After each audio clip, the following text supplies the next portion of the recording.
All right, episode 64, Damo, right?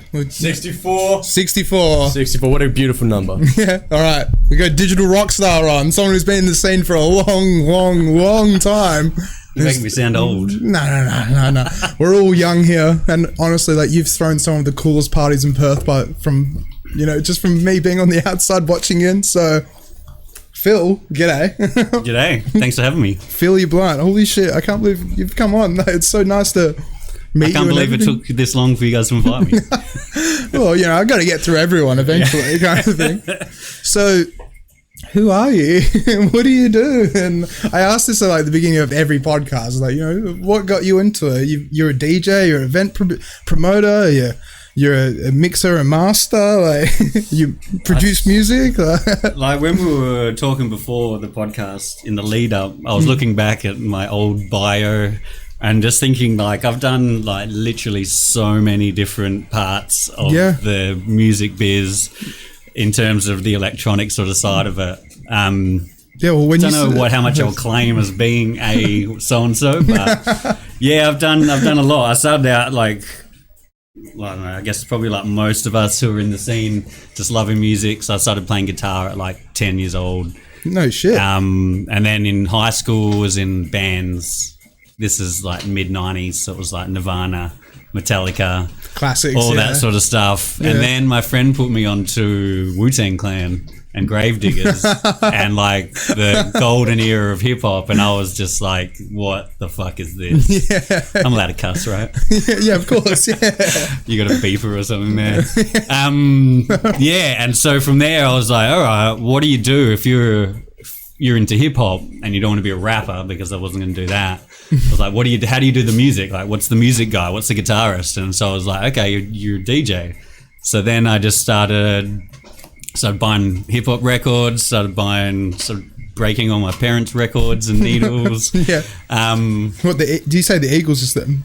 No. Oh, okay. All their needles. Oh, their needles. Okay. Yeah. I mean, scratching. I've got multiple copies of the Eagles given to me. I'm not a fan. Yeah, they're one of those niche bands. Yeah, band or football. I know the Eagles, they don't even like each other anymore. You ever watched The Big Lebowski? Yeah. And there's that famous scene where he's in the cab and the driver's playing the Eagles. He goes, I don't want to listen to the fucking Eagles, man.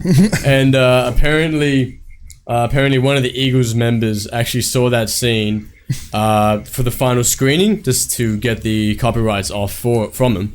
And he said, I agree, because I fucking hate the other members of the Eagles. So I keep that in there. So you're not alone, man. I mean, if the dude says it. Yeah, that's it. It's the dude. Gospel, yeah. That's it. So then after playing the guitar and, breaking a few needles along the way, like, how did you get into gigging and getting into the whole scene? That was probably like 96, showing my age there, buying records. I got like a dodgy ass mixer. It was pretty hard to come by anyone DJing, even DJ equipment back then. Like, I would scour the buy and sell pages in the paper every week to try and find a turntable. But did that for like years, as the standard goes, playing parties and weddings and anything that anyone would let me put on music at. And then in 2001, I entered the Channel V DJ music comp. Channel V, wow. Yeah. Yeah. So that was good. I sent in a 20-minute mix for that. Got selected to play like the WA final, which was at Metro City. Oh, wow. So that was wasn't my first, pretty much my first gig. It was playing before Judge Jules, who I don't know if you guys will know Judge Jules. I think I've kind of heard of him. He used to be big back in the early noughties, the 90s.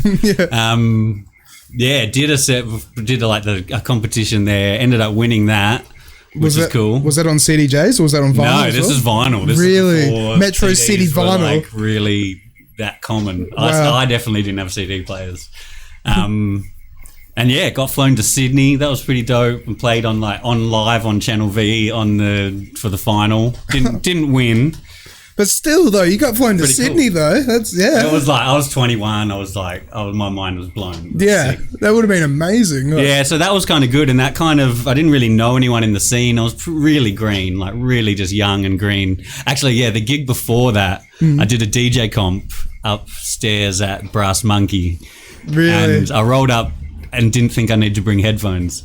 That's how green I was. I thought they would just provide headphones for some fucking reason. And what, you tried to, did he gig without headphones? Someone went and got my, I think I lived in Northbridge, so I was all right. Yeah. But yeah, that was pretty much my level of greenness. But yeah, so came back from that and kind of people that heard my name by then, so I guess I then like just met people in the scene and started getting a few sort of little gigs. And did you have the name Philly Blunt back then as well, or did you go under a different alias or anything? I started I think then I started out before then as Philly the Kid. Nice. That didn't last long, so I cut it down to Philly. Yeah. And then it wasn't until so that like I've got that Channel V footage somewhere on a VHS. So I've got on a VHS. I found the tape recently. Like I was moving my studio, and I was like, "Oh, I got to digitize this." Yeah, 100%. That's memories right there. I know. I've got to do that. Maybe I'll try and do it soon. I'll link everyone up. Yeah, 100%. Yeah, it'll be pretty funny. What was I saying? So, like, how many people were at Metro City as well? Was it like a packed night kind of thing, or it was like bottom floor packed? Yeah, not like whole thing. But I was crapping myself. So with that as well, like playing vinyl at a club, was it like with the subs kind of like rumbling a little bit too hard to make the needle skip or anything like that? Everyone, that's all people had was vinyl. So it was like all the clubs were set up for it. Now if you play vinyl, no one's used to it. That's so the clubs just chuck like these terrible old turntables. People were like, "What's with these giant black frisbees you got?" Back then it was like they were prepared for rumble and everything, so it was all right. The worst thing was like I would be so nervous, shaking, trying to put like the needle on the right spot. Yeah. So how was that though? Because I can imagine like being like a sweat pit and you got to quickly duck down and go through your crate, find the next. Well, that was all right because I was prepared. Yeah. How much preparation did you do for something like that? Like, I did a lot. Months at all, like. Or? Yeah, well, I don't know if it was months, but I did a lot of effort into my mix. Like I was making mixtapes and stuff before then. Then this was like. I was playing like full breakbeat, so in 20 minutes I only mixed 5 songs. But still, like back then that was what you did. It was like 7-8 minute tunes that you mixed for like, a minute and a half, 2 minutes. Yeah.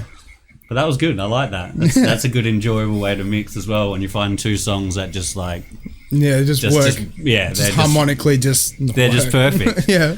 When you're doing quick 30-second mixes, it doesn't really matter if they're not that great together, you just like bang, bang, bang. That's it, just one after the other, and just it's one of those things as well in today's day and age where a lot of the kids are, literally just trying to throw as many songs as they can in an hour playlist. And I mean, which is a good thing. Yeah, it's like it shows the skill. Out on hip hop, so it's all cutting, just cutting, and I know I appreciate that, but then it's like.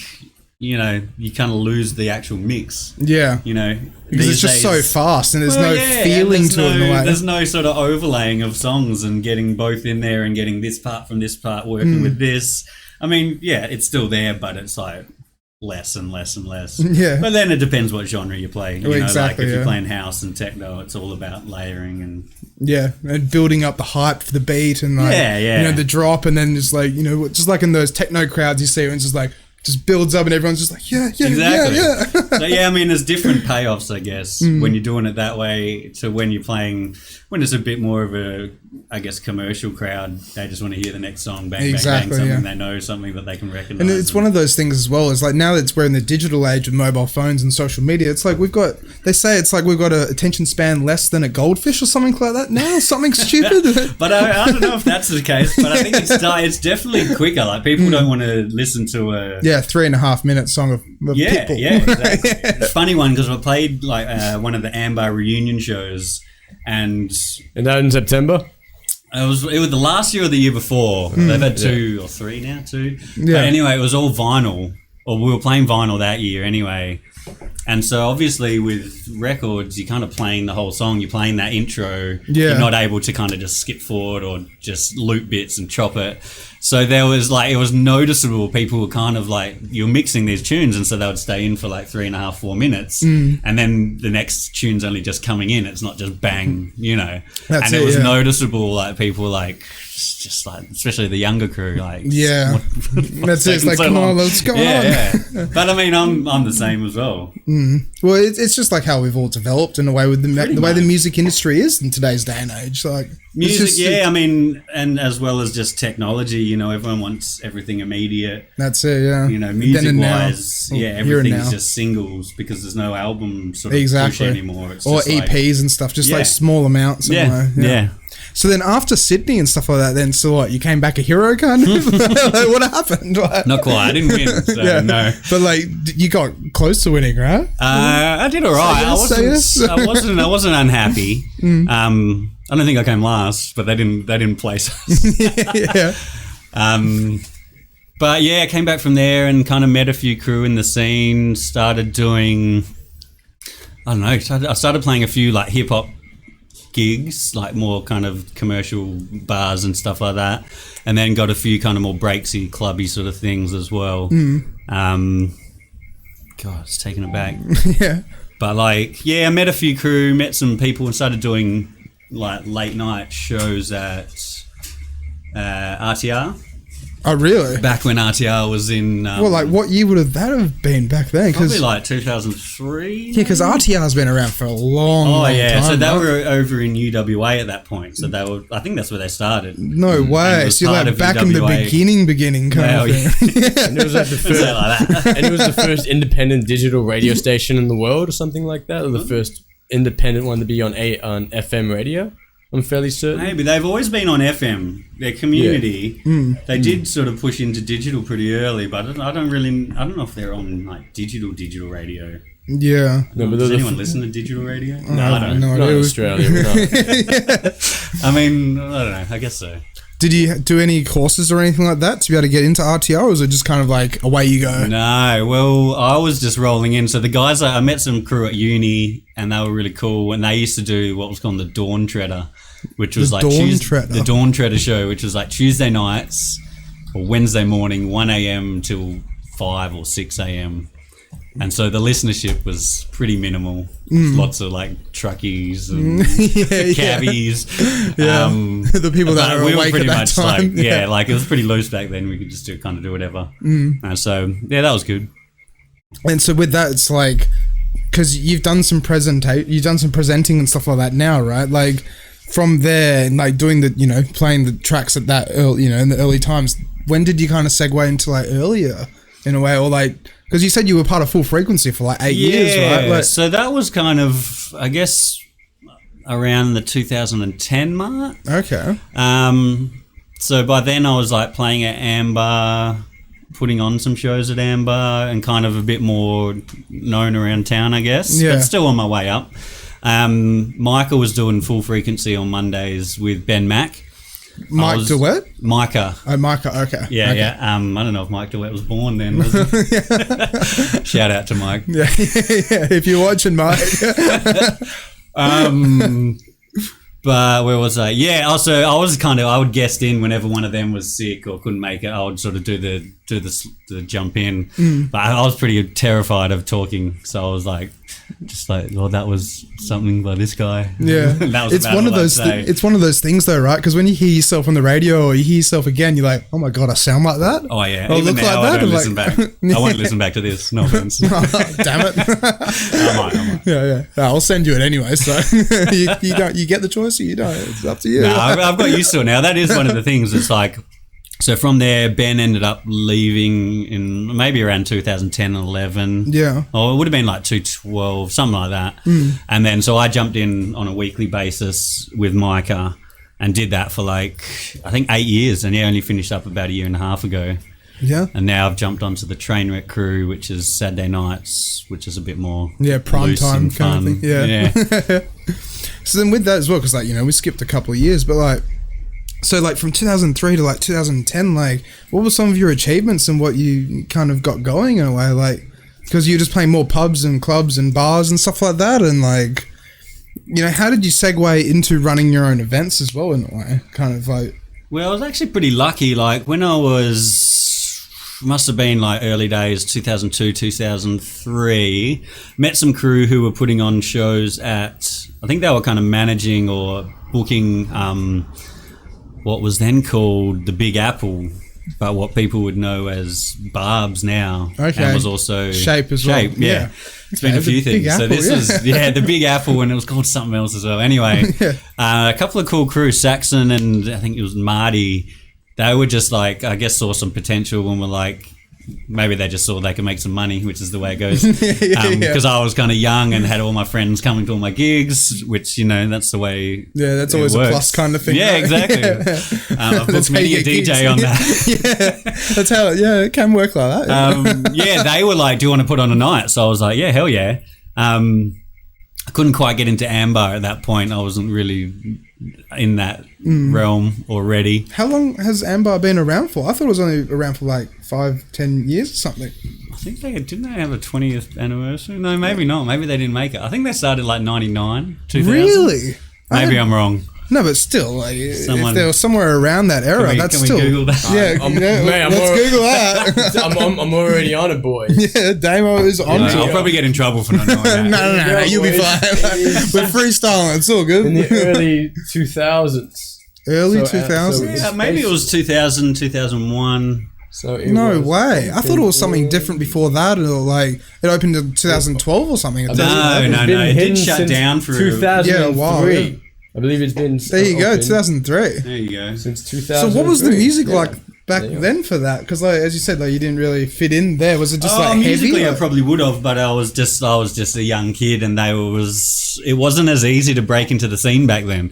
Like in 2003, 2000, there's probably like 20 to 30 dudes, even less, 20 people who were like playing out at clubs. Yeah. And so they were kind of, and this is not like having a dig, but it was like people were a bit more guarded, probably going back a bit further, like 2000s. People weren't like, there was DJs who'd been doing it for a while, and the scene was blowing up, and there was all these kids like me kind of like, wanting gigs, and there was like, there was pushback, but not that I got that from Amber. I just wasn't really there yet. Obviously they were just starting, so I probably wasn't even aware, but it would have been about then. I put on a few gigs at the Big Apple. At the Big Apple, one over in the little row of shops near Badlands? Badlands, which was DeVille's pad, right? Even before then, that was something else. But at the other end of that little line of shops, there was like another club. Okay. Called something, I don't know. Yeah. But I ran some gigs called Hydrophonic, which I thought was real cool at the time. That's a pretty cool name. Designed my own flyers, which was sick. So really, like, because you do graphic design work as well. So, like, is that kind of when you segued into that kind of realm, or? Sort of. I was studying that at uni probably like 2000 to probably finished like 203. And how was that without laptops and computers as well? Oh, you had your bigger, like home, like your giant, what are they called? Like stencil thingy majiggy or No. We had computers. How old are you? CRTVs? No. The big monitors that were like, you had to have a desk like this size. Did you ever bring your mixes on floppy disks instead of CDJ sometimes? If only they could hold a song. But then, so with that graphic design work, like, how was that? That was kind of cool. I wasn't doing a lot of design stuff then. Like and it kind of flowed like this for about probably 10 years, where I was like, the only design work I was doing was for my own gigs. Oh well, probably 5 years, and then from that started getting some more stuff in the scene. But it's still good practice. Like you're designing your own. Yeah, you're doing your own. Whatever you like. Exactly. You can spend as much time it's freedom. As you like. Yeah. You don't have an asshole client. It's like, I want this done that way and this and that, and like, just go for gold. So then with hydrophonics as well, like, how was your very first event? Like, was it like, how was your anxiety and stuff? Like, you just like, oh my god, I hope we sell enough tickets, and because it would have been like, I don't even remember. I'm a pretty anxious person, but I don't remember the anxiety back then. I think you're just too full of beans and pretty much party you're just mode. young and dumb and ready to, you don't think about it when you're real young, I think. But I mean, I definitely have had a lot of promoter anxiety since then. And I'll call it that when I was putting on nights. And it's like that time, especially at Amber, where you'd open at like 10, but no one would get there till 12. Yeah. So you'd have this 2 hours where it was empty, but you kind of know it's going to be empty, but you're still just like, where the fuck is everyone? Exactly, yeah. Stressing, and then people kind of come, and then you're like, well, hopefully they do. But then, so with that, it's like, you know, with running events back then, stuff like that, like how, I mean, obviously, like, you would advertise through like word of mouth and handing out flyers and stuff like that. Yeah. So like, well, back then also there was like message boards. So there's no Facebook, but In the Mix was huge. You heard In the Mix? Kind of. So In the Mix was like a dance music website, but the big thing was forums, right? Okay. Yeah. So everyone, I met hundreds and hundreds of really cool people. And friends I've still got to this day through forums. Do I need to explain what an internet forum is to you guys? No, we know. Yeah. I mean, everyone should know what that is. You pulled that up as well, right? From In the Mix. Yeah. Say goodbye, so really, well, I got my first gig at Amber through In the Mix because I won another competition, I think. That's hilarious. Wow. Was it like what were the handles back then? Was it a lot like MSN handles? It was like pretty much, yeah. You had your kind of, you know, your name and an avatar or whatever, and like the numbers, because like you always had like, and you had the @ symbols because you like, you know, well, it's emojis. funny because like it was a lot more potentially anonymous. You know, like it's like going on Reddit or something, right? So it's like you can go in there and just be a dick, and it doesn't really come back to you, even if you're on a Perth based like chat or like forum. You can go in there and be kind of a different person. And so the interesting thing was you'd know all these people online, and like In the Mix and Technoscape was the Perth-based edition, which you definitely need to mention. But you'd meet all these people online and know their kind of persona, but then you meet them in real life, and they're like a total different person. So when Facebook came along, and it was like, there's no avatar, there's no like false name. That's it. This is you. This is the real person, it was interesting right? because people were like. Some people are still dicks online, but then you're like, you made that reflects on you. That's it. It's like, oh yeah, you're that guy. Is this a big one? Was this a big one back in the day, my friend? Australian DJ forums. Does that at all ring a bell? I don't know that one so much. Shit. See, It probably was. But I mean, for Perth, Technoscape was huge, and In the Mix was Australia wide. In the Mix was pretty massive. I think they've turned into, they got bought out by Junkie now. Yeah, they really? It's like a. I don't even know what you call it, just like a lifestyle magazine-y kind of thing. Okay, yeah. Instead of being about cool. kind of... Instead of being cool, actually. Yeah, I mean, I haven't been on Junkie in a while. So then with that as well, like, so you ran a few events and then you kind of segued into RTR and stuff like that, and then like, so what else happened? Kind of thing, like, tell us more stories. Oh, I did get reminded of this the other day. This is a cool story. For some reason it popped up in my head at a party, and I was telling someone, an old friend who I've known for years. Actually, my friend Lisa, who I started Force Majeure with. But I think I was trying to look at the year, because I don't know the year, but I think it was 2005. And so by this time I was playing around a little bit, doing a few like money kind of bar gigs and cheese gigs, and then doing a few little sporadic club shows. Anyway, one of my friends was working at the Duxton Hotel, and every year the big day out would roll through town, and all the artists would stay at the Duxton. Like every year. And then every year also Perth was the last slot leg of the on tour. the tour, last leg of the tour. So they would throw this big ass party in like the ballroom of the Duxton, and all the artists would be like loose as fuck. There's no show the next day. They're all like week off, whatever, flying home. Anyway, it was always crazy. So anyway, my mate's working there this year. He's like, they need a DJ for this after party. I was like, fucking sign me up. Like, I can't even know if I got paid. I think I got something, but I dragged my shitty turntables in there, my crappy mixer, and it was like, it was just a mental night. It was, it would have been, big day out days were just loose as fuck. So it was like those dudes from like all the Aussie bands like Spiderbait, Grinspoon. No way.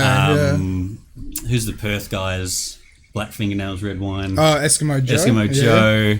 One of those guys was real cool. He bought me a beer. Shout out to the bass player, Eskimo Joe. But yeah, also on the lineup was Beastie Boys. Chemical Brothers. No way. Yeah, and there was some more that was just insane. And so I was up there DJing, and it's kind of like, it wasn't like there was a dance floor and shit like that. It was kind of like background music. But at some point, the Beastie Boys fucking come up to me, and they're just like, dude, what kind of fucked up turntables are these? I was like, just doing my thing. Well, they're real cool. And then Mixmaster Mike was like, "Can I have a scratch?" And I was like, "Yeah, Yeah, of course you can. Yeah. So I was like playing beats on like, I had a CDJ by then and the turntable, and he was just fucking scratching over the top. And that was pretty dope. That would have been amazing though, because It was pretty good. to Then meet the Chemical Beastie Brothers came up and had a mix. No way. But I didn't recognize them. No, really? Well, you know, if you think of the Chemical Brothers, right? Yeah, You they know don't what really look like? exactly. They Well, don't one really of them's have got face. glasses, long hair. He's pretty Yeah. recognizable. The other guy just looks like a dad. Right? So he comes up and he's like, "Can I put on some tunes?" I was like, "Yeah, who are you?" He's like, "I'm fucking so and so from the Chemical Brothers." And I was like, "What?"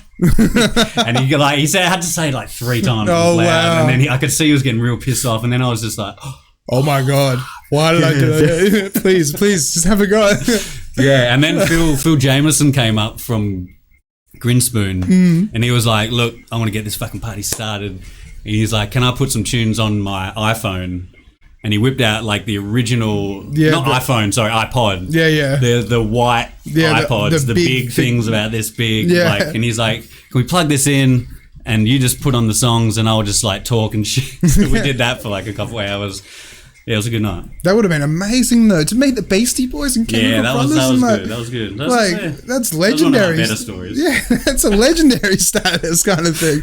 And then, like, what time do you guys finish up? Like when the That was sun like was up? 5 in the morning. Yeah, I'm not surprised. And then, so this is good because there was like probably 10 people by the end. It was like one of the dudes from Spider Bait, a couple other people I didn't really know, but I was like, you know, they're all going upstairs to get fucking lit for days. So like he comes up at the end, he's like, "Thanks, man, that was cool." And I was like, "Cheers, like, what are you guys doing now?" He's like, "Nothing."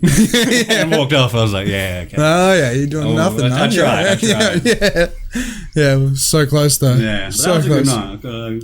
That's still. I've kind of forgotten about that. That's amazing though. That's so cool. Yeah, And, that like, was good. have you ever played at a big day out from then onwards or anything like that?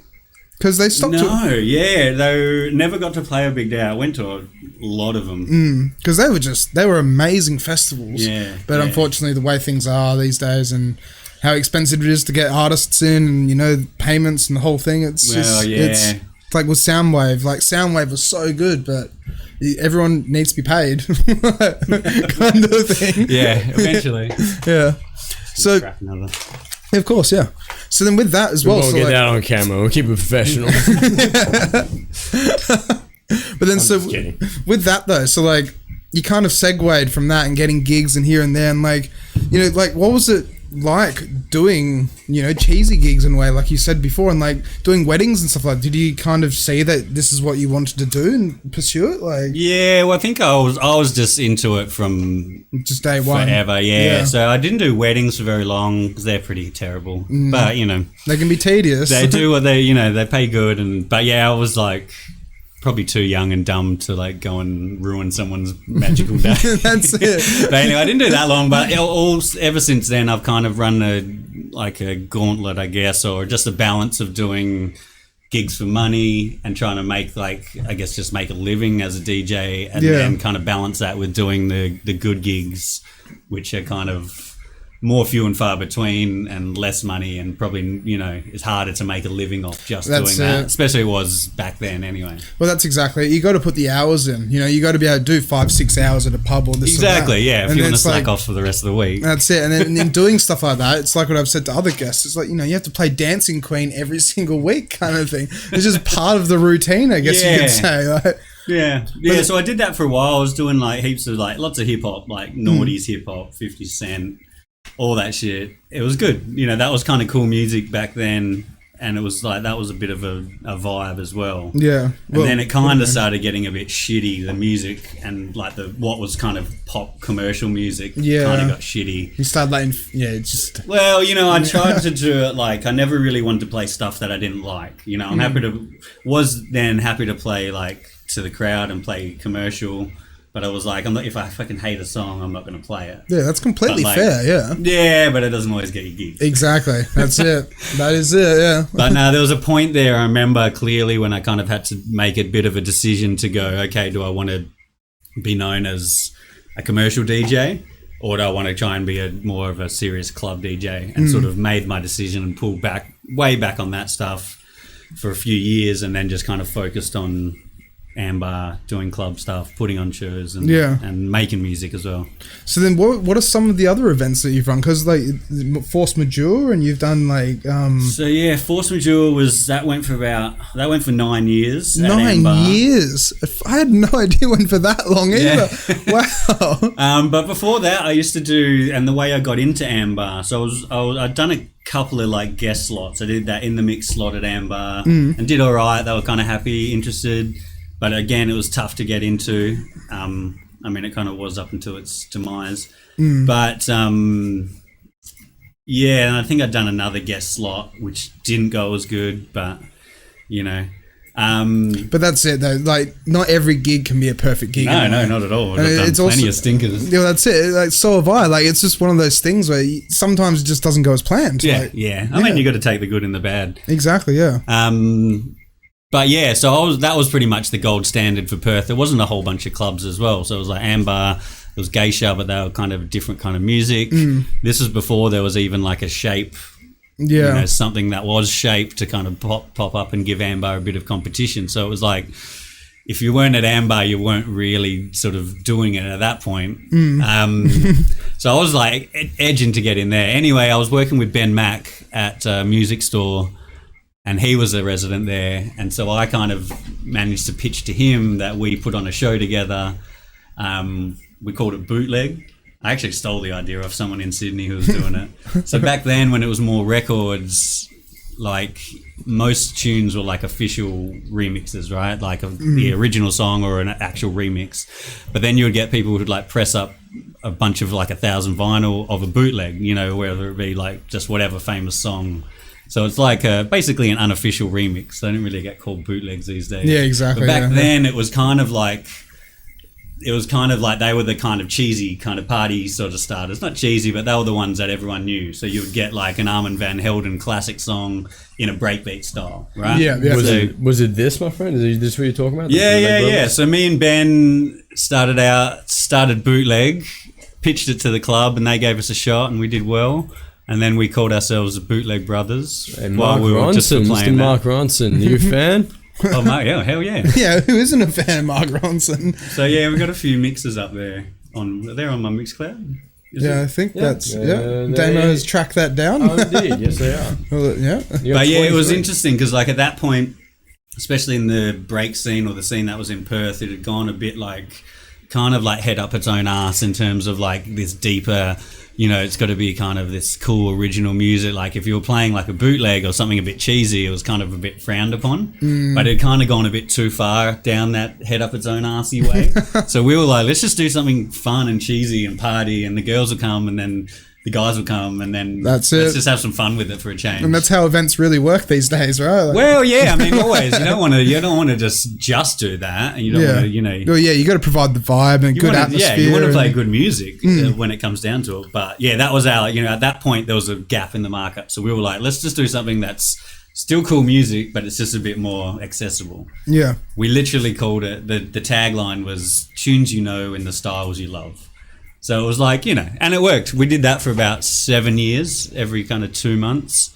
And then somewhere along the line, I think 2 or 3 years into that, or a year or two into that, I kind of became a resident. And then eventually pitched Force Majeure, which I think went from like 2010 to like 2019. Where did you get the name from as well? Because it's such a unique name, Force Majeure. Yeah. Like Force from like Star Wars or something like that? No, Majeure, Force Majeure is like, it's like a legal term. Oh, really? So I actually saw it in the mix.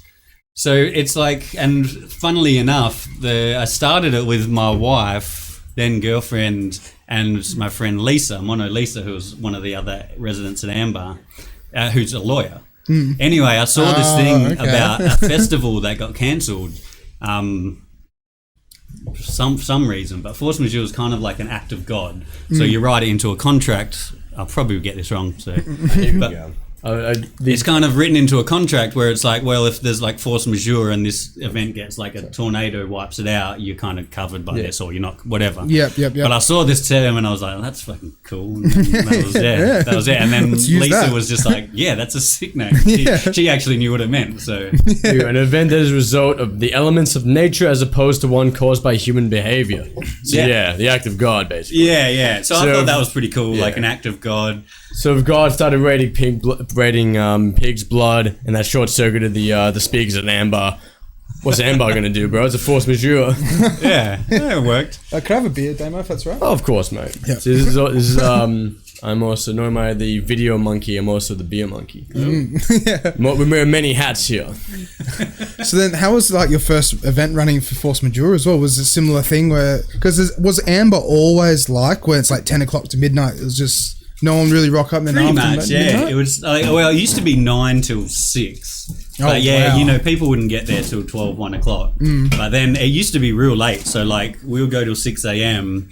and like 2:30, 3 o'clock would be the peak of the night. It would be fucking heaving.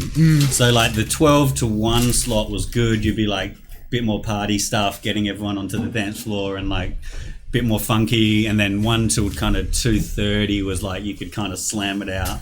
And that was like that was kind of half peak time. And then 2:30 to 4 was like, that was like the peak set. Like you could just slam it out and everyone would fucking love it. And so with that as well, it's like with the programming. So like, did you kind of like, you know, book certain DJs earlier on that could play a certain style in a way? Because like, or was it all just breaks or like? Well, it was mostly breaks. Thank you. But I mean, in terms of style, there's still lots of different stuff. So yeah, of course, like start out with some funky and some hip hop shit.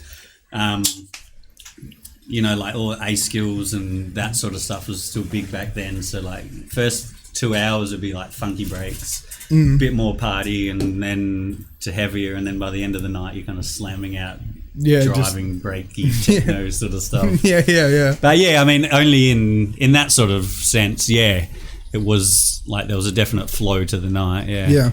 So what are some of the things that you like, you know, the things you learnt along the way with like running events kind of thing, and also like, you know, some of the difficulties when trying to run an event? Because like obviously, like what we said before, sometimes things don't always go as planned, but it's like, you know, it's not like things that are like popped up and it's like going to ruin the night. But I just mean like, you know, maybe I should have done that or I should have done this. I don't know. I never really classified myself as like a promoter. Like I never even made a promotion company, you know, so and so presents. I was just kind of like doing it because I started out doing it to get gigs, and then it seemed to work and it would pay some pretty good money. So then I just did it for like 12 years and and just kept going. And like halfway through I was like, oh, I guess I know how to do this now. But I don't know, there's not a lot to it.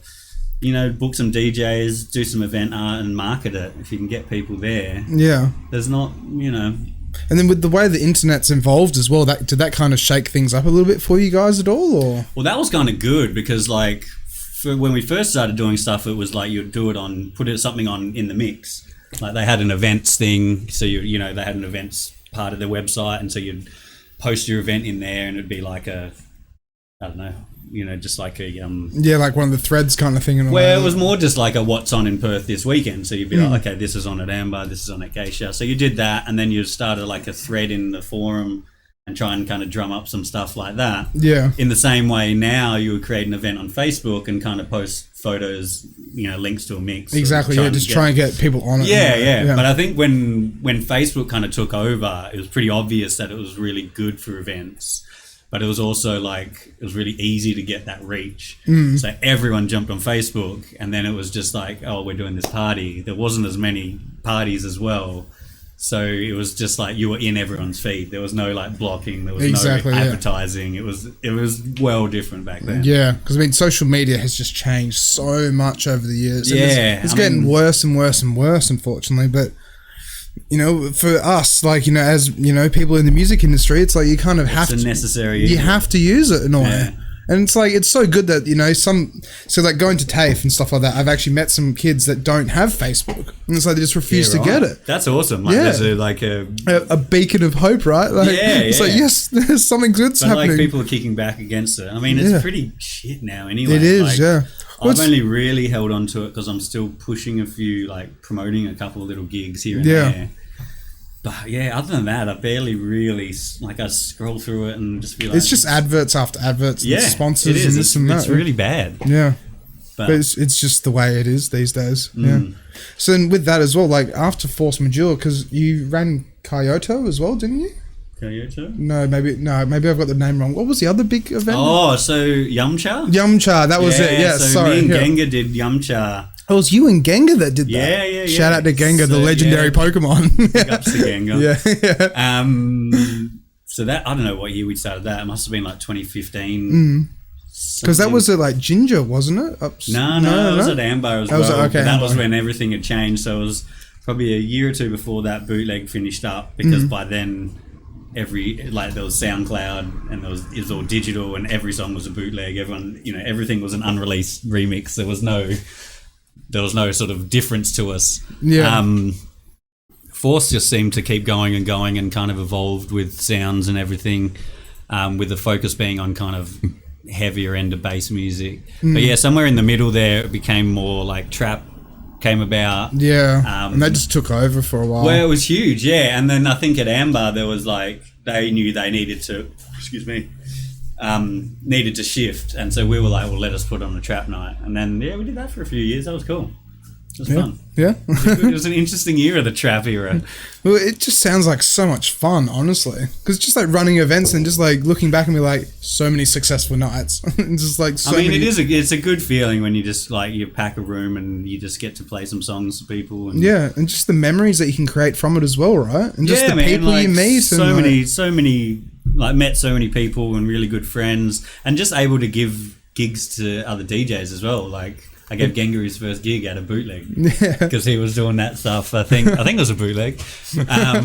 But like, I mean, shit ton of DJs that like would just send me demos, or I'd just meet at the club and then give them their first gig, and then they'll go on to do some cool stuff, or even just to be able to give gigs to people. Well, that's what's so good though, right? Like, if you do that, you don't know what's going to happen in a way. Like, you could give them their first gig and then they could go on tour of the world or something like that. Yeah, exactly. They can just produce like an absolute masterpiece and away they go. Like, but it's always nice. Like, I think, I've always just been like, it's just about helping people as well. There's no there's no competition in terms of like, if there is, it means that you're not good enough, basically. You know, if you're worried about the next kid coming up, you just need to up your game. You don't need to sort of hold anyone else back. So I've always just been like, just trying to help as many people. And it's good to be able to like see people evolve and progress and do cool stuff. And not everyone does. Like, you get fucked over by people, and some people just turn out to be douchebags or wankers, but it's all part of the game. That's it. And it's like that with every scene as well. Like, I was saying this to I was saying this actually in the class the other day at TAFE as well, where it's like, sometimes the hospitality scene can be toxic, but it's only toxic if you let it be toxic, because it's just like with every industry. There's good people, there's bad people, and there's some people that just want money, there's some people that want to help each other. Like, you just have to find your niche market and hang out with them. There's a lot of good people, and there's a lot of people who are in it just for the right reasons. And a lot of people who are just in it for the love of music. That's it. That's the best thing, I think, about all the years at Amber and putting on shows. It was less about just putting on a show to make money, and that's why I never did a production company, never really did anything except for Amber shows, because I was just like, I just want to put on shows and put on good music. I didn't really care about putting on like a Ferris wheel and fucking food trucks. Like, it's just, for me, it was just all about being able to bring out artists that were doing really cool stuff that you might not hear otherwise. And that people might come and hear because they've known the name Force Majeure or something like that, or to just showcase new artists that are coming up. That's just, I don't know, music's just such a good thing to bring people together. There's just so many people who, there's so many people you meet who are DJs, want to be DJs, from the punter here to the bar staff to the lighting guy. Everyone wants to be a DJ, but then there's just so many more people who are just fucking love music. That's it, And it's like, that to me is just awesome. It's just like, they go out every weekend just to dance because they just love hearing that music. Just the self-expression. They support all the artists, they support local artists, they support local events. And And there's still a lot of that now, but I think it definitely kind of got lost a little way in Perth a few years back. I really think it's like to an extent the same in a way. It's one of those things where I kind of blame it on social media in a way, because it's like it just kind of, in my opinion, it kind of corrupted the system almost, because then it became a bit more of a competition when it shouldn't be a competition. Because like, you know, you see people on their news feed, or you see people on their stories, and they're just trying to like one up each other almost. It does, yeah. And there is like, that element to it. And you know, like, oh, I'm playing here, or I'm doing this, or I'm doing that, but it shouldn't be about that. Like, yeah, I mean, maybe it's a bit kind of dreamy to sort of say it should be about the music, but I mean, there's always other elements involved. But that's what's so good about events such as like Blazing Swan, stuff like that. Because it's like with places like, you know, Bushdorf's and Blazing Swan stuff, it's not just to go, okay, I'm getting paid X amount, I can do this, and look at me in my flash BMW or this or that. It's like, I'm going to a Bushdorf where they made a Millennium Falcon and get to go party in it. Yeah, exactly. And the thing is, it becomes about the community. Exactly, and that's what you build. That's what Amber really had, a really good community. And then stuff like the Blazing Swan, that. It's just like you build this kind of community of people who just love music. That's what you're coming together over. Exactly. Even in the mix back in the day, it was like everyone was on there and chatting on the message board just because you just love music. And you can fight about who your favorite artist is, or if this guy was good or shit or whatever, but it's like that passion is what brings that group of people together. And that's what it should be about. Oh, and that's what I love. It's just like, I just love music more than most things. That's a good thing. But yeah, it's just like to see other people who have that same passion is just awesome. Yeah. And then so like with RTR and stuff like that, because like when you started doing, you know, the late night shows and also moving on to full frequency as well, do you get like guest DJs and stuff in as well sometimes? And like we did a few on RTR. Me and Micah did Mondays, so our guests were pretty few and far between. Unfortunately, everyone's like flown in and out before then. Yeah, we did get. Did you get many local DJs as well? Yeah, local guests. Yeah, we had quite a few over the years. We had some good ones. We had like Porter Robinson on one. Oh wow! One time we had a bunch of like breaks DJs and stuff who were around. Yeah, some cool stuff.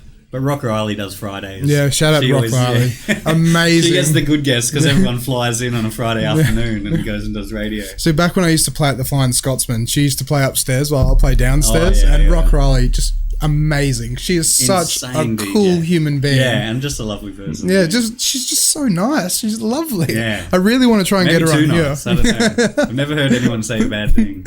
Here's one for you as well. So like from the vinyl, when did you start progressing into CDJs and stuff like that? Or to going into more I was new on age? As soon as I could. Really? Yeah. I was like, I wouldn't say an early adopter, but I was just like you saw that was the future kind of? Or? Well, mostly because I was already like making stuff, like doing edits and doing like bootlegs and like trying to do my own little tunes to kind of set me apart from the next guy. Because but when it was vinyl, you were kind of limited, you know, like everyone could have the same tunes. Exactly. Only X amount of these songs would get shipped into Perth every week. And so sometimes you would get something that no one else would have, and you might have a few weeks before another shipment with that tune came. So you'd be like, I've got this for 2 or 3 weeks, and then other people would be like, I want that tune, and they'd order it. Yeah. But there was a kind of, when it was vinyl like that, it was a kind of like exclusivity to it, because it was like, it was limited in some way. Digital came about and it was like awesome, but like literally everyone can have the same songs off Beatport in the top 10 every week. But I was into it just because I was making songs, or just more like doing edits and bootlegs and stuff. And so how did you fall into the production element of things as well? Like, did you just kind of think like straight away, like, because as you said, that, you know, you wanted to make edits and this and that, but like, did someone show you how to do that, or like? Nah, not really. Or you just like, what was the first program you used as well? I think I used to use Acid, which that's Steinberg Acid. I've heard of that. That's it was ancient. Pretty much just like layering waveforms, but it had a really good like beat called the Beat Wizard, which is basically just time out stuff. Yeah. So you could download acapellas off like Kazaa and LimeWire. Yeah, good old LimeWire. Shit like that. But yeah, you could get an acapella, and this is like, I started out just doing this for like hip hop stuff. So you get like whatever 50 Cent acapella, put it over like a different beat and play that, and everyone's like, oh. I mean, it's different, you know? Yeah. So that's how it started, and then I never really I just kind of was like, well, that's the next obvious progression. Yeah. So I'll just do that. Yeah, because you were saying it, like, when I read your the little bio and stuff like that, you won a few awards and you got to, like, quite high up in the Beatport charts for a genre as well. Like, oh yeah, so I've released a bunch of music. So yeah, I did. I had in that I got a Beatport #1, but it was a Beatport hip hop genre #1. but still, that's still Hey, really I'm cool. claiming it. Yeah, do that. Like, 100% it was before, claim like that. now. I think if you go into the hip hop genre, it's all like trap, or it Yeah. was for a while, and it was a bit more competitive. This is when I was doing a bit more like funk, hip hop, sort of new funk, ghetto funk sort of stuff. Oh, actually, and then me and Micah got a tune up to top of the breaks charts as well. Top of the breaks charts as well. Holy crap. That was pretty good. That Yeah. was like way more recent. So me and Micah ended up doing a collaborative project called Black and Blunt for quite a few years, and it was more production based. And yeah, we ended up doing a tune with Decline, who's a kind of a big breaks guy, when he was over for a show. Yeah, and that got to #1 on the break charts. Yeah, that's pretty awesome. Yeah. No? Like, so then with that as well, like, so do you still produce music, and like, do you still try and? Yeah, I do actually. I've produced loads. I just haven't really released anything in a while. But yeah, pretty much like, I don't know. I'm just kind of. It's kind of my release now. It sounds kind of naff and cliche, but like I'll just noodle away on my laptop like 3 or 4 nights a week, even just on the couch. Whether or not anything comes of it, it's just like kind of like therapeutic now. Well, it does sound like such a wanky thing to say. No. Honestly, no. Like, that's the thing. Like, so a good friend of mine has always tried to pressure me into being like, you know, when you go to buy your music, try and find. So like, if you go and buy like, I don't know, the latest hits or whatever, try and find 3 or 4 songs you can mix that in with, kind of thing, and like That's a good way to do it. practice your DJing in a way. And it's like, I find that honestly, just sitting in bed, just like, all right, I got this song, it's in that key. How can I make this work or do that? And It does get pretty addictive. Yeah, it does. Yeah. Yeah. It's just like just before bed, and it's like, you know, wide eyes staring at a laptop screen. It's like, Yeah, all right, pretty got to prepare for work a little bit, but you know. Well, I think that's it, and that's just like, and even if you kind of sit there for 3 hours and just look for music, it's like it takes a certain kind of person to do that with a certain level of kind of passion and want for it. But we've all got our own things, whether it be reading books or searching for music or producing music or. But I mean, finding new music to me is still just such a glorious. It is, yeah. Pastime. It's like I listen to so much new music, so much like stuff that's not dance music, stuff that is dance music, and then you know when you find. Even now, I still find something that, you know, not everyone else is onto. You know, it's easy to get some big tunes that everyone knows about. But it's like when you find that gem that's just like just as good as those big tunes, and like you said, it'll mix in perfectly, and that other people on the dance floor will be like, "Oh, what's this? I really like it," without ever having heard it before. That's just amazing. Yeah, and it's just one of those things as well, because like I've had this discussion with a few mates in the past where it's like, when you go out and DJ and when you go out and play, it's like you should play, you know, like 60-40, 70-30 of this like stuff that they do know, but like 40%, 30% of stuff they don't know, to introduce people to new things. Well, the classic one is one for you, one for me. Exactly, yeah. I think the Presets did a song called that. Yeah, they do, and that was a banger. Yeah. But that was, I reckon that's what it's about, because that's what we used to say as well. You do one for them, you know, something that people know, because you need to. People they hang on to that sort of stuff. Very rarely do you get a crowd that's just up and open for like completely unheard music and they'll go with you. You do get them, don't get me wrong. Yeah. But, you know, depending on your place and time and scene and everything. But yeah, you got to give them something that they can cling on to. That's it, yeah. And the thing is, though, is like if you stumble upon this gem, you never know, in 6 months it could be a #1, number 10 or whatever. Well, like, it happens as well. Yeah. Like you'll get a song and just be like, this is fucking gold. Well, that's it. Like, perfect example is Bag Raiders Shooting Stars. Like, when I was listening to that when that came out, like, you know, like a year after that came out, I stumbled upon that song and loved it. Yeah. And it's like 3-4 years later, and it's like, okay. It became a meme. And then it became a meme. It's like, all right, everyone loves it now. Yeah. I knew I about did that forever. recently. This is a kind of like a humble brag, but I found Lizzo like randomly, you know, probably 2 years before she blew up at the start of last year. And so I was playing, what is it, Good as Hell, because because that's just like a funky jam, like all my bar sets, and like people would come up and be like, what's this? It's fucking sick. And I was like, yeah, it's like this chick Lizzo, didn't know anything about her.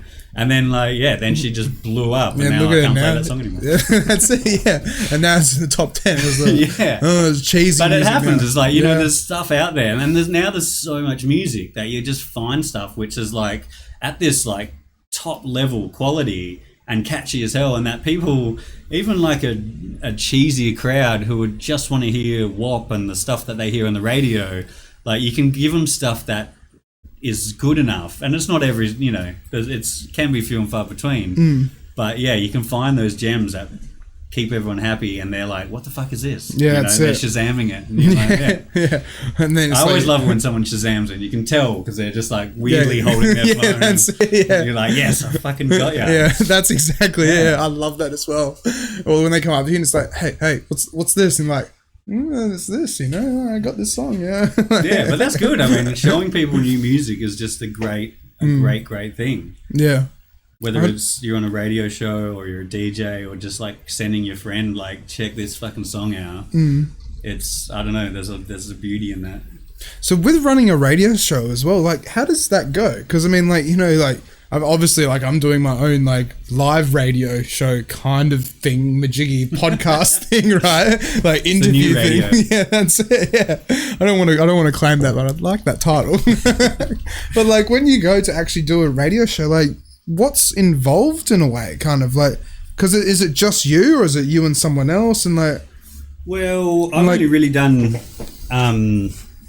full frequency with like RTR stuff. So generally it's been me and someone else. Yeah. Because it just sounds so fascinating. Like, because back when I was playing at the Scotto, I talked to Rock Riley a bit, and I was like, how do I get into RTR and stuff? Well, and there's a course you can do. She was telling me about the course, but I was studying, and I was like, I really want to do that, but I'm already doing a TAFE diploma. I'm like, how do I do this? And then I forgot about it, kind of. But it's kind of there's not a lot of science to it. It's just like talking like this and then play some songs. Yeah. Where in whatever format, play an ad when you need to, and like it's.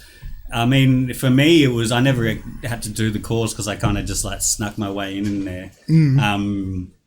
And to be honest, I was never really that good at it. Just through like time, I kind of got more confident at talking, and now I kind of feel kind of all right to jump on the mic as long as there's no one watching me talk. Like a crowd of people, I'm fine. Yeah, but it's also one of those things where it's just like. Work experience and actually experience in the field. Sometimes like you can go, it's one of those things like you can go and do a degree, like this is my opinion, you can go and do a degree, but if you've got the actual experience in the field at doing the job, sometimes that it's like so much more probably better. Maybe not always, but it just a lot of the time way more valuable. I mean that's my experience with radio. Like I just kind of fell into it and then just did it for ages, and then kind of you just get kind of all right at it, I guess. Yeah, it's just over time. It's like to the point where I don't really know any tricks or any like anything I could teach someone else, but I know how I can get through a show, I guess. Have you learned is that the real secret, man? That there's no tricks, just long hard No, there's work. Heaps of tricks. I just don't know what they are. I'm just like going off like whatever, like instinct, I guess. I don't know. Damn it, you ruined that cliche, man. It was like there's no shortcuts to success. You're like, there is. I just don't know them. Yeah, exactly. You mind if we read out some of the we got comments? Oh man, we got a lot of. How many comments we got? Oh god, have we blown up? Oh dear. Oh wow, we got a few. Oh, the switchboard is on fire. Yeah. As I said, you're a popular man. The first one's from a guy called Phil Berrick. Sounds like a piece of shit. He's giving us a good old yo. Of course, the great Jay Hockley. Oh, shout out to Jay. Such a great artist of the scene. Jason Bestel, awesome mate. Dan and Jace. Dan at Coventry. And our friends from TAFE for going, giving us a bit of a shout out. We really do appreciate. G'day Flynn and Flynn hey and Jet. All the boys giving out to the Perth scene. Ollie Venoir is apparently Amber has been around for about 18-ish years before it had to shut down. Well, Ollie was a resident there for a long time as well. There we go, man. Benjamin Button is going Philly yay. Ben's emoji. another DJ around town. Ben Steele. Oh, really? Benjamin Steele. Benjamin Steele. Yeah, shout out to him. He does last night? He did an emo night not too long ago at Amplify. He's been running events. Has he been for a doing while. last night at Amplify for years? No, not last night. Yeah.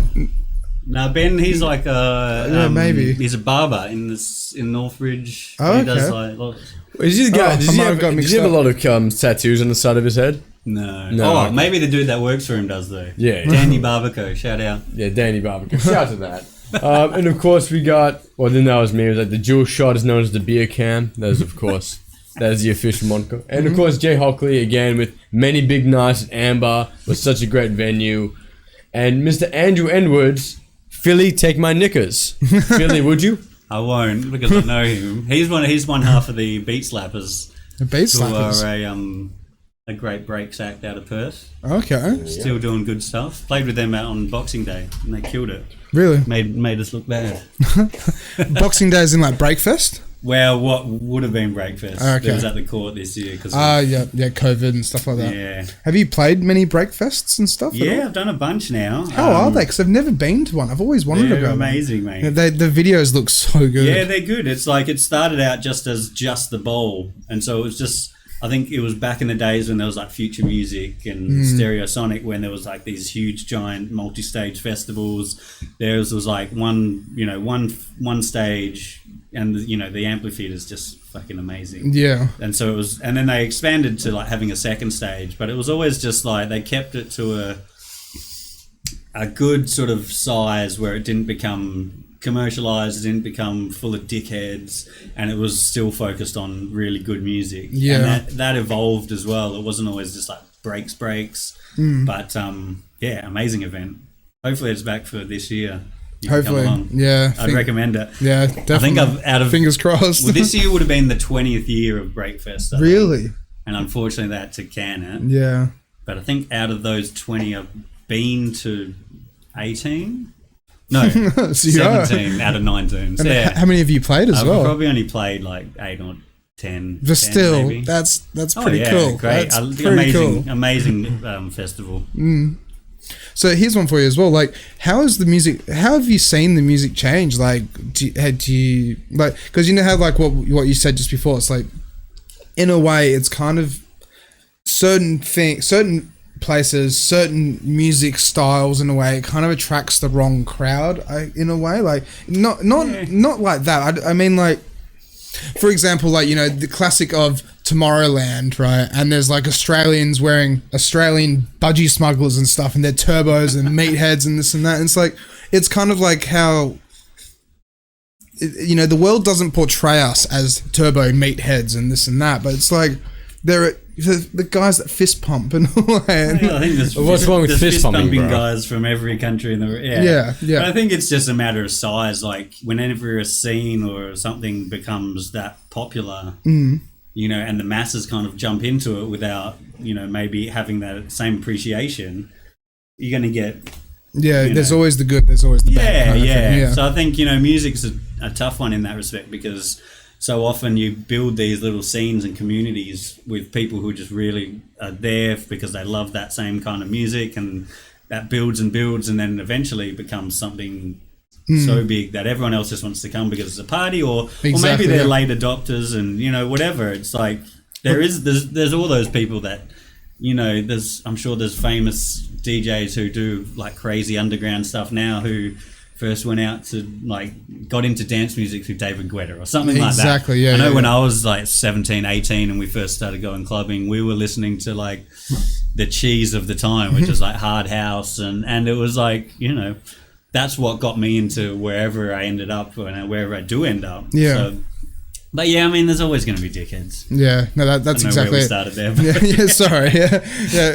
It's just, it's one of those things though, because it's like, when I was younger, for example, when I was 18, because I'm 28 now, when I was first 18, between 18 like maybe 20, it's like, you just go to a venue just because to go get munted in a way. Yeah. You go to a venue, just go have fun with your mates and just have a great time and cause trouble, have a bit of ruckus. Who knows where the night will take you. But then after I started getting into the music industry, it kind of like that's how it changed goes. in a way. Now it's like, I'm one of those guys that stands near the DJ booth and like, hey, good skills. Yeah, that's it, yeah. No, but I think, lots of people have found dance music just through drug taking. Yeah. There's a lot of validity in that, I guess. It's like, but doesn't mean the whole scene's about that. No, of course not. A lot of people go out when they're young and they experiment with all sorts of stuff. Yeah. And, especially for people my age and probably in the 20 years since I've been going out, it's like you go out and get on it and you listen to dance music. In the same way that in the 60s people go out and get on acid. That's exactly and listen to like psych, whatever they were playing back then. Yeah, and the Rolling Stones and stuff.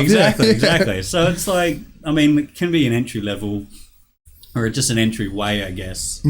But that's how most people get into it. You go out and your mate takes you to something and you enjoy it a bit, and then you end up going there for a year because all your friends go there, and then before you know it, you're loving it and you're a DJ. And yeah, that's exactly it. Well, that's like with Amber in a way, because with Amber, it's like, you go there and it's just the vibe. It's just the experience. It's and just I think it's community as well. Exactly, Coming back it's to the family that building kind of of scene. thing. Yeah, it's like to go somewhere and even to go to a club and just not feel like there's angry dudes who want to fight you. Or, you can just kind of relax and let loose. That's what was so good about Amber. Amber just had the alleyway, and you could, no matter what, you could walk down the alleyway and be like, can I borrow a dart? And sit down, get a light, and then just like meet people, socialize, network, and away you go, kind of. Yeah, it's very welcoming community. And I think obviously when it gets to the giant sort of commercial popular level, it becomes...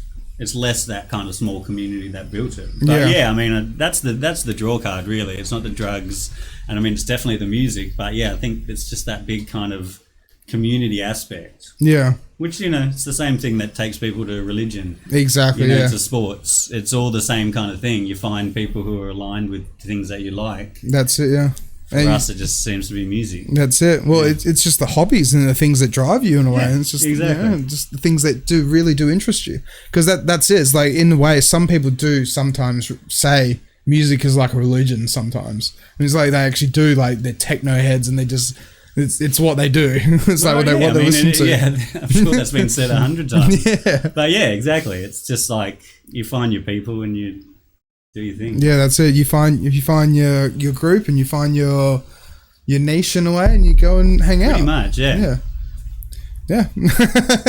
So now that you've had such a big career, like, where are you headed now? Almost like, are you still trying to get? I mean, you said like you're not so much in the club scene anymore, but like, do you still do pubs, bars, and clubs? So I still do. I still do gigs. Like most weekends, I'm out just doing like bar gigs, like playing like funky stuff, hip hop, house, disco, that sort of stuff. Which is, I still get a lot of enjoyment for that.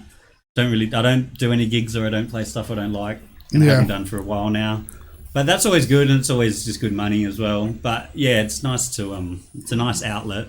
And I've always loved that kind of music as well, so that's always good. In terms of like more club stuff, I don't really get booked for as much stuff these days.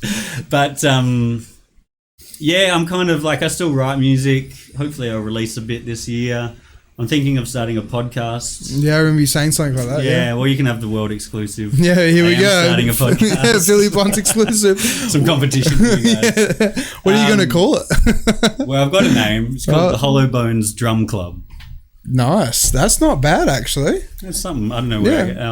That's a cool name. It's got a ring to it. The Hollow Bones Drum Club, like. Yeah. So what's it going to be about? Like, well, it's just going to be music based. Like, so don't steal my idea now. So I'm not playing club shows that much, but I'm still doing Trainwreck every kind of month on RTR, and I still just look for like all the dance music, the stuff that I would be playing in a dark nightclub at 3 a.m. if I was doing that every week still. So I was just like, I just kind of need an outlet and a reason to kind of put that down and have a mix and I don't know. I just like doing stuff. Music stuff. Yeah, and just staying in the loop almost. It's just kind of, exactly. It kind of keeps me connected to the scene, which after moving from Full Frequency, it was kind of a bit of a disconnect because I wasn't playing out every weekend at nightclubs. Yeah. And I wasn't doing the radio show, which was just a really good outlet for finding and sharing this kind of random music and just being from involved. like, yeah. So, and I'm doing Trainwreck now, but that's like, you know, a bit more sporadic and just like less. But I found that I'm still just looking and sort of listening as much as ever. So I need somewhere to put that. I don't know. And so, like, how will you do it? Will you do it something similar to like what we do, like live on Facebook, or will you do it like YouTube? No, or? I think it's just going to be like a podcast. I haven't really got the setup or the time regularly to do a live thing. Even though like a live stream is kind of, especially for DJ mixes, is the thing at the moment. Yeah, that's it, with all the copyright. But it'll just be like, I listen to it now that I'm working full time, and just like in general, just listen to a lot of music podcasts where it's just like a mix, you know. I do listen to a lot of music and other podcasts of like speaking, but yeah, like quite often I just want to hear a mix, you know, like some new tunes, old, whatever, you know. So I'm just going to do that. I think if it evolves into some guests and some guest mixes, cool, but it's just going to be more about me having a mix and showing off some new tunes that I really like. No, that sounds good. Potentially getting some of mine in there, sneaking them under the... Have you ever heard of Noir Recommends at all? No. So Noir is he's got his own label called Noir, I think, but he's also got his DJ name as Noir. But he actually he plays alongside Carl Cox and stuff like that. Okay. And so with that, he actually has his radio... It's kind of one of the inspirations for doing this in a way. But he runs like a radio station on SoundCloud where what he'll do is he'll play like underground bootlegs and stuff that people send in and this and that. And he would just like... in between the tracks, or in between 2 or 3 tracks, he'll do like a bit of an announcement and be like, all right, so this song is coming from, you know, Norway or wherever it is, and like, you know, you can only get this as a pressed vinyl, and like this is the link. You can find the link below in the comments section, and like it's really cool. Like, well, that's kind of like what we did on Full Frequency. Like Full Frequency, we weren't mixing all the tunes, but it wasn't like a standard radio show where we're chatting and you know, basically we'd put on 2 songs, back announce them, have a chat about the label, the artist, put on another 2 songs, play an ad, couple more. Yeah, it's just like, and that's a good format. I listen to a few that are similar to like that, and they'll do it like a DJ mix and just kind of pepper in some back announcements and you know, some info about the artist, but it just keeps it fresh in a way, because if it's just song after song after song, I didn't hate my own voice so much, I probably would do that, but I don't know, I'll see. I've been thinking about it. Well, you're just like speaking in a different tone. You're like, hey guys, you know, this is Full Frequency late at night. Like, we're going to play this song from Norway. But yeah, so where do you see yourself in the future? Like, where do you want to kind of aim to be in a way? I mean, like, it's a good question. One that I don't put a lot of thought into. To be honest, I don't know. Like, I just want to keep being able to make music. Whether or not I get paid for it is kind of less and less important as I get older. It's the passion as well, right? Yeah, like I just find the joy in just doing it now, and like I guess it comes and goes over time. Like how much I actually feel like I should be putting this out. I want to get some response from people. You know, 6 months will go by and I'm just happy to noodle away. But I mean, in the end, it's like, it's good to be able to just actually show stuff and finish stuff. But yeah, I don't know. Like, I'll just always keep making music. I do want to put out a bunch more this year. I'm not really fussed if it does much. I mean, well, if you just put it out there, you put it out there. You never know. Like you kind of, I guess, you know, you want people to hear it, but I'm not really trying to get gigs these days. Like I'm not hustling. I'm not hungry like you know, a 20-year-old or a 28-year-old is like, you know, and like I was at that age. Like I'm just kind of. It's the hustle. You gotta. For me, it's never stop hustling. Like I'm always doing stuff. Like obviously starting a podcast but yeah, I don't know. I think I'll just always keep doing stuff. I guess you just want, hopefully people are kind of keen to hear it. Yeah. You know. But like I was just about to say as well, it could be like Bag Raiders. You release the song "Shooting Stars," and 5 years later, you're a meme and you're everywhere. You're in a Katy Perry film clip. Yeah, that's it. You're touring around the world. Like. Yeah, I mean, those guys have been doing it the whole time. They're like, you know, they were pretty big when Shooting Stars came out. Exactly, but then like that's the thing. Like their career kind of, from what I'd noticed, it kind of dipped a little bit. Oh yeah. And then that's lots of dudes who find their, you know, get a big boost after like 40 or whatever age after Well, being even in the look scene at the for 10, 20 years. Yeah, even like with the presets as well. Because after they released, you know, like Apocalypto or whatever it was, with My People and all that, and This Boy's in Love and everything like that, you know, like they had such a huge thing. They were touring around the world and doing this and that. But then you have your low period, and then, you know, they released the new stuff like One For You, One For Me, and then back at it again. Didn't they do an album in between there? I feel like they did. It was a bit more techno. I think so, maybe. But yeah, I don't know. Like, I feel for those guys, it was probably more intentional to be like, okay, we're just going to like... Yeah, a bit more R&R, let's get back to real life, and then back into superstardom. But there's dudes like, even like Dr. Packer, you know, Greg Packer. So Greg Packer had a decent career as a drum and bass DJ, still a really well-known name around the world. But then just had this late kind of career pivot to doing Dr. Packer disco stuff, and now arguably bigger than his Dr. Packer stuff. He's like, so I had no idea it was drum and bass. I always thought he was disco and funk. Well, he played and at the Boxing Day gig for Boomsy. He's like, Greg Packer, look up his drum and bass career is epic. Yeah, I really want to try and get him on here if I can, because he's in Perth, isn't he? Yeah, he's a Perth guy. Yeah. But yeah, he's doing great, and I don't know how old he is, but I mean, even like another disco guy, Late Night Tough Guy, I think was just like I actually don't know much about his career earlier, but again, did some disco edits for a party apparently, and then put some edits out on SoundCloud, and now he's like a touring DJ. That's what he does now, and it's just, I don't know. There's no reason to stop. That's it, yeah. And like, it doesn't matter how old you get. I don't think, for me anyway, like the love of the music, the love of just mixing and DJing, the love of like making music and like seeking it and sharing it. It's like, I can't really see that changing, you know, like I know when you're 20, you think of a 40-year-old and be like, would I still be doing that? Like, you know, what's he doing here? Maybe I don't know what 20-year-olds. Well, see, that for me, but like for me, it's exactly the same. I'd have the same mindset as when I was 20. That's good though. That's really good, because that's like, you know, I see myself when I'm like 50 years old, just gonna keep going. Yeah, honestly, like, you know, I don't know. Yeah, there's, now that I am older, I'm like, like, why would I change? What are you gonna do? That's it. And just watch telly and not. That's it. Sit at home and be like, I could be out playing music. Yeah, it doesn't mean you want to be at the club Desperate Housewives, but it doesn't. Yeah, I think the passion's still there. That's it. And you don't have to be at the club. You can just play at pubs and bars. Well, that's pretty much where I'm at. But even that, I'm like, you know, in terms of the more club-based music, I'm just like, happy. I still just really like listening to it and finding it and mixing it. It doesn't mean, you know, it'd be great to do it at a club, but whatever, you know. Yeah. It's not going to stop me. That's it. And just don't let it stop you. Just like, keep going, keep pushing on. You just keep enjoying it. Well, that's it. It's just, and if it's your passion, it's your passion kind of thing. You got to do something. That's it. So, have you toured much as well? Yeah, a bit. I've done a bunch of stuff around Australia. How is it trying to like did you do a tour or anything like that, or never as like a full like kind of doing a whole Australia tour. I've done a bunch of like, when I was kind of young and hungry and coming up, I was like kind of flying myself to Sydney and getting paid to play at like Chinese Laundry, which was kind of what you had to do in Perth because it was so fucking expensive to fly back and forth. It still is.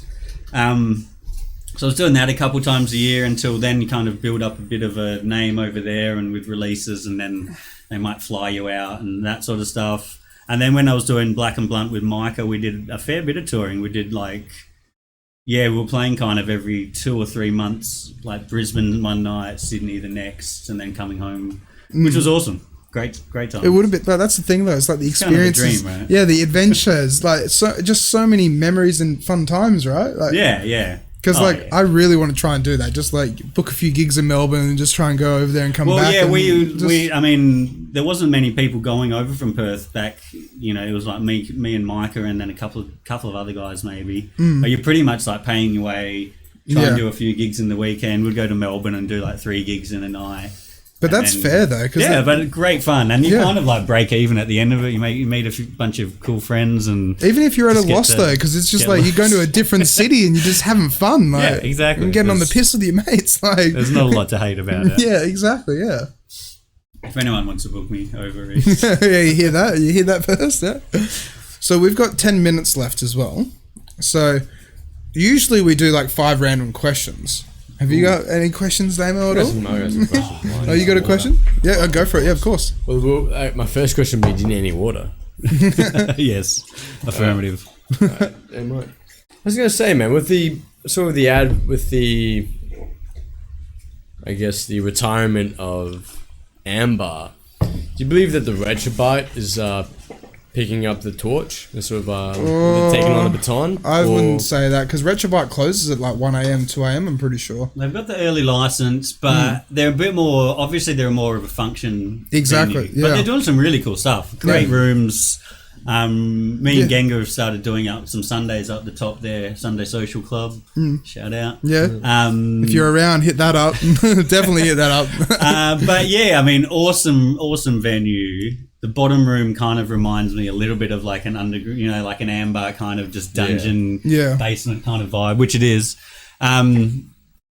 But yeah, I don't know. In terms of handing the torch over, when Amber kind of finished up, it was because there just wasn't a demand for that at that time. Yeah. A lot of things had gone bigger and more commercial, and you kind of, all the festivals had, like your Futures and your Stereos, which were about bringing out the big DJs, had kind of dried up, and it was replaced by your ice cream factories, where it's like, is there a DJ? It's just, you just go into a festival. The fruit clubs. And they've kind of brought that back around now, and they're promoting like the music a bit more, but there was definitely a few years there where it wasn't the focus. Yeah, and it kind of, it just dipped in a way a little bit. And that being said, don't get me wrong, Nevermind's been going strong that whole time. Geisha's been going really strong. And there's a whole bunch of parties going on, just not in terms of like a regular weekly club night. I mean, Geisha is like the acceptance to that rule, because they've been going, for as long forever. as longer than Amber.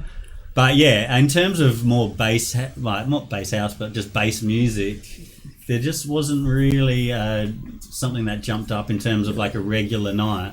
And that's where I think those communities are kind of born, like Geisha and the Habitat crew have now, they've built up this awesome community of people where now they're doing like the bigger festivals, the garden parties, all this really cool stuff, because they've built this great kind of crew and community through over many years. And Nevermind's doing the same. They've got like a really kind of, well, they won Best Bar of the Year award or something, I'm pretty sure, like for the not the Wham Awards, the what's it called, because it wasn't the one that Katie Banks threw at Magnet House. It was the actual official awards where they actually won, like, I can't remember, but they won some really big award, because like that place, it's like a church, basically. The AHA Awards? Yeah, the AHA Awards, yeah. Like, that place is basically like a church. People go there regardless. And they've built that up as well, like 5 years ago it wasn't the same, and they've kind of just, they've nurtured it, and they're doing great music. They're not doing any shits. That's it. It's just like, it's all about good music, and then like supporting the locals, supporting the tunes, and supporting the people that support you, That's it. And it's such a good venue to have in Perth, honestly. Like, shout out to Ace, and then his partner. He's done the past, hasn't he? Yeah. And yeah, he was good to have on. He was great to talk to. But yeah, there's still a lot of stuff. Now it's like there's lots of warehouse parties and stuff. Like, there's still like a good sort of scene, but in terms of like replacing Amber at that time, there wasn't really anything to do it. What do you think about? Have you had much dealings with the sewing room? Like, I've been there a few times. That's about it. That's it. It's a cool room as well, though. Yeah. But they're doing some good stuff. But again, it's more like function room. Exactly. But like, they're building up a name as like kind of known to be like putting on some really good electronic nights. So even if it might be drum and bass, or it might be dubstep, whatever it might be, it's now getting known as a good venue for that stuff. Exactly, just like Rekabite. And so I think it's slightly different, but same in many ways. Yeah. All right. Well, I got one more. You got one more? Yeah, one more. Well, listen, man, I think this is a bit more personal, but you're a dad, man. How does, and a lot of the DJs, the scene from the 90s onwards, like, they're growing up, they're getting wives, they're getting kids. How the hell do you still DJ while having a kid, man? Like, how do you keep that lifestyle going? Like, how do you drop off your kid in the morning after doing a 10-hour set until 3 a.m.?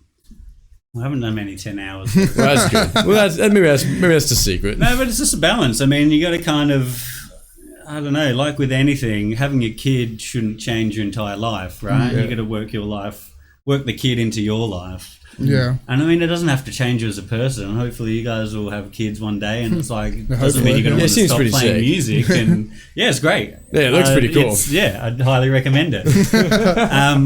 But also it's just like, I mean, I was saying before the show, like I've worked as a DJ for 20 years. So, you know, I'd been doing that for 13 or something years before having a kid. So it wasn't like I was going to be like, oh yeah, I'm going to go just get an office job doing something. I don't know, like this is my job for a long time in varying amounts. So it's just like, I don't know, there's lots of people who work different jobs. Exactly. All our hospitality friends, you know, work weekends, work late nights, and have families. That's it. Yeah, It's not that, it's less common in Perth that it seems like it's a weird thing. exactly. Yeah, But yeah. But that it's just part of living life, though. You know, Yeah, so many that's people right. do different avenues, and they work this, they work that. Like, I mean, like, you know, like you're gonna, you know, if your dad's a garbage truck driver, who cares? Like, you're still putting food on the table. It is the same though. It deserves the same amount of prestige. Well, in that same respect, though, it's way more accepted and common for dads to go and fly out for 2 weeks. Yeah, FIFA. Yeah, And then come back for a week or two, and then fly away again. To me, that's like, that's way worse in terms of your relationship 100%. with you and your kids and your family, and just with a standard social life and everything. Yeah. But like to Perth, that's normal. That's you know? exactly it. Yeah. But it's apparently weird if you work like 10 or 20 hours over the weekend. Yeah, and then you barely. Yeah, it's But just you just make it work, whatever That's you know, whatever you do. There's That's no it. right or wrong. It's like, Yeah. you got to get paid somehow. That's exactly it. Kids aren't cheap. Yeah, and the thing is that being able to have 2 jobs at the same time, like having a day job and having a night, like a weekend job. Well, that you can know, get messy. it can get messy, but then, you know, if you're earning quite good money, and then that way you can actually, you know, buy the toys and buy the things and, you know, give your kids a good life in a way. Yeah.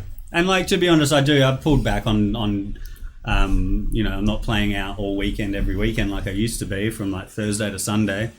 But yeah, I mean, it's also just a nice outlet. Like working 9 to 5 is not super fun. Yeah, it's tedious, yeah. Yeah, it's to go out on the weekend and make some money and see some people and play some songs that That's you like. it, yeah. It's like, And that's the beauty of it, though. It's because, like, it's the social aspect of it. It's being able to play music and just enjoy. You're playing, like, the music you want to play and get, you know, people enjoying what you're doing kind of thing. yeah, exactly. And just having fun whilst you do it in a way. Like, I mean, it's a pretty damn good job. So. yeah, it's a lot of fun. Like, so that's what I mean. Like, if when I'm 50, I still want to be doing the same thing. I don't care if I'm doing 10-hour exactly. sets. Like, As long as people want to see you, it's like, why wouldn't you take the money and have some drinks and put on some songs? yeah, that's it. Just press play and, you know, get a chicken palmy at a bar, you know, with your bar tab.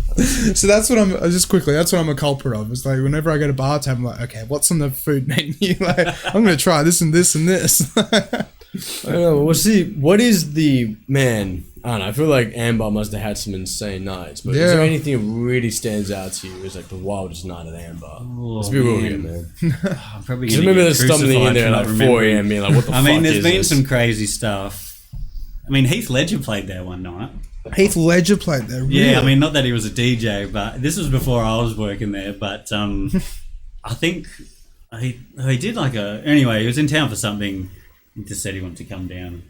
I mean, there's been a lot of Diplo came and played one night. I was there. That was sick. I think that was after it's like a Stereosonic. Zed's dead as well. Like, I mean, there's been so many, you know, just people flying in, like falling down the stairs and having a set. I mean, in terms of big nights, shit. I mean, there's so many. No, I mean, Someone's going to remind me now. What was Like, something. Why don't you talk about that? What was a crazy night? Like, was there ever like a night where just all right, so this is a good one. Tore some lights down. This is a good one. Hell This is another one of my stories that I tell. So I was playing there, and it was kind of early. It was like, I think I was doing 12 to 1, 11:30 to 1 set. So not super busy. People kind of filing in. This wasn't, I don't know how long ago. Anyway, so this chick comes up, this little tiny chick, and she's asked me to play something that was like, you know, the vibe and the music was here. She was like, play something that's hectic, like drum and bass, whatever it was. And I was like, yeah, nah, Yeah, no. whatever you tell people. She kept coming back. She came back about 3 times. And in the end, I was like, look, mate, she was real drunk and she was a bit fucking belligerent. She was real hassling me out. I was like, mate, if you don't fuck off, I'm going to tell security to kick you out, because she was being like a menace. So I was like, all right, step back to the decks. She gets a full tumbler of water and, I don't know if it was water or whatever, her full drink, and just like chucks it on me. Straight on my face, all down me, but all like literally straight into the mixer. Oh my God, really? So security grabs her, kick her out, me and the manager and the lighting guy like, fuck, what do we do? So they go and get the separate mixer, the backup, luckily there was one, switch it out, like there's a kind of a dead silence. 30 seconds of dead air while we're like, fucking Jesus. Yeah. The lights on the mixer were like, it wasn't sparking, don't get me wrong, but it was like lights were flashing that aren't even meant to flash. It was, see, it was going loose. Anyway, so we got that sorted. We're like, what the fuck? Anyway, they've taken this chick outside and they're like, look, you've just ruined a like $3,000 mixer. The cops are on their way. If you leave now, you're fine, right? You got away with it. She doesn't leave. She starts abusing security, trying to fight them. This chick's like 5'2". Oh my God. Anyway, she was loose. It was early in the night too. It was before midnight. Yeah. But cops eventually come. By this time, I was still DJing. Heaps of people have left the club to go watch the kerfuffle outside in the alleyway. Cops come. She's like getting arrested, or she's getting talked to, not really arrested. And like my friends are out there, and what they heard was one of the cops yell, "She's gone for the Glock." So this chick had like in her stupor like reached for the cop's gun. Oh my God. And so I don't know, I mean, you can only guess what happens if you reach for a cop's gun. You get tasered. Well, she got dropped, like 4 police, knee on the neck. Yeah, taken away. And that was about it. But still, wow. But that was a pretty crazy story. Yeah. Well, it's like the moral of the story: don't ruin a $3,000. Don't go for the Glock. Don't go for the Glock as well. Don't go for the Glock. Yeah. I mean, also don't throw a drink on me, please. Yeah, well, that's it. Like, that's so disrespectful. Like, who does that in today's day and age, kind of thing? Yeah, it was like 10 years ago, man. Come on, we moved past that. Yeah, but still, it's just like, because that's the thing. Like, people really, the misconception is like a full set of CDJs and DJMs is like 10 grand. Like, yeah, as much as a car. Yeah. All right, but anyway, we got to wrap things up because we are a bit over time, a little bit maybe. Oh, a little bit, like 3 minutes. So. Oh yeah. I don't know, man. Well, all right, I'll send you my invoice. Oh yeah. But honestly, thank you so much for coming on. No, thanks guys, that was awesome fun. If you're keen, like in a year or two, or maybe we can come back. I don't know if we can have any stories in that time, but I'll just repeat the same ones. I might actually write up a bit of a script of like questions to ask instead of freestyle. I'll try and annoy some girls in the meantime and get them to fuck me up on the decks. Yeah, you're gonna intentionally play some like really shitty like 90s like cheese, something like Eiffel 65 or something like that, just to like get the crowd against you, so you get more stories for us and shit. Yeah. I'm pretty good for that. I annoy enough people on the dance floor these days, unintentionally. Yeah.